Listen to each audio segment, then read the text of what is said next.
Dibdib, sikmura, balakang, hita, tuhod.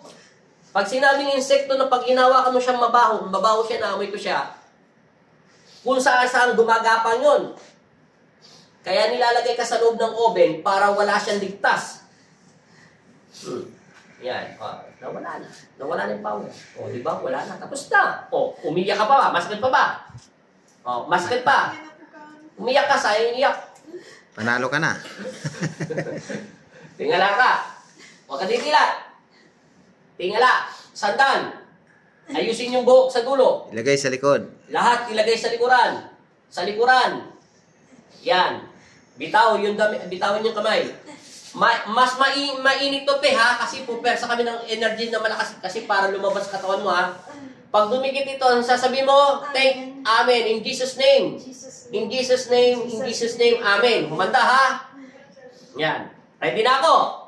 Sa pamamagitan ng pagsambit ko sa inyong pangalan, Panginoon Kristo, itinataas kong sulunan, liwanag at kapayapaan sa pangalan ng Ama, ng Anak at Espiritu Santo, sinasaway kita sa pangalan ni Jesucristo. In Jesus' name, amen. In Jesus' name, amen. In Jesus' name, amen. In Jesus' name, amen. Huwag ka didilat. Amen. Tama na. Puputulin na natin yung paa mo. Ako nang puputol. Ngayon, ibukay mata. Tingnan mo kung anong pinagkaiba. Bukay mata. Ibukay mata. Tingnan mo kung anong pinagkaiba. Malinaw, malabo. Malinaw po. Alin na lumina? Yung mata, yung bulsa. Mata. Ay, mata. Nanino na tubig. Nagtaka ko dyan. 3 months ka na hinawakan ng albularyo. Hindi pa rin matalo-talo yun. Hihinayin lang natin. Para bumalik na yung energy mo. Konti lang. Antay mo muna kung malma yung dugo mo. Ngayon, babasbasan ka na. Para malaki na nanonood sa'yo, 3,000 sa TikTok. 500 yung buong tao nanonood sa'yo. Shoutout sa buong TikTok. Ano paramdam mo ngayon? Kanina po, di ba nung nagsasalita kayo, ginaganyan po dahil parang nangangalay. Ngayon po, hindi. Hindi. O, tingnan natin maglakad ka ngayon. Yung sunog na paa. Lakad. Tingnan mo kung ano pinagkaiba. Ibahin mo na yung lakad yan. Iba na yan. Wala na yung mga insekto na mababantot dyan. Balik mo na siya sa dating galaw. Ibalik mo siya sa dating galaw, yung dating naglalakad ka. O, ikaw kuya, pag nasla mo ngayon girlfriend mo kung ano pinagkaiba. Sige, balik. Ayos na yung lakad niya po. O, palakpakan nyo. Yes. Ano pinagkaiba, te? Huwag kang umiyak, te. Walang bayan yung iyak. Okay na po. O, ba't ka umiyak? Wala po isang dali. Natuwa po ako. Ba't natuwa? Kasi ilakad ka pa, isa pa. Iyak siya kasi wala isang daliri. Paglalakad ko, dati pagka, kayo din nakabilis po niyang lumakad. Kaya sabi ko, antayin mo ako. O, lakad ka mabilis.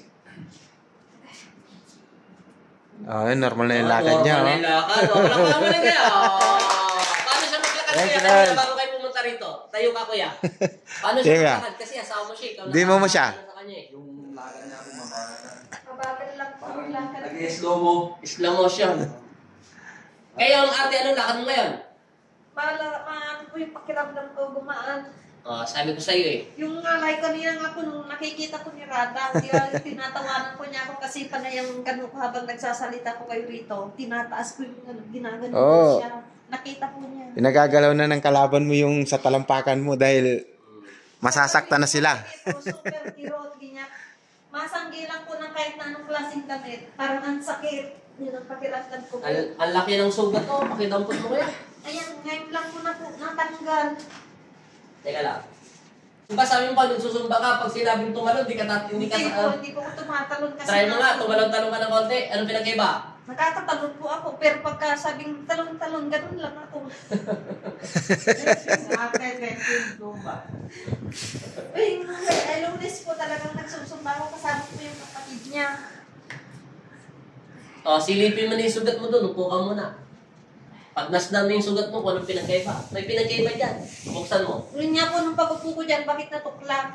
Kagabi, pagkagabi po, iniipo ko siya, pinipilit kong tuklapin, masakit. Masakit, pero ngayon bigla natuklap. At pagdating ko dyan, pag-upo ko, bakit natuklap agad? Eh, syempre. Saan ka na yun? May Nakakapit. tikim pa akong pisan ng yung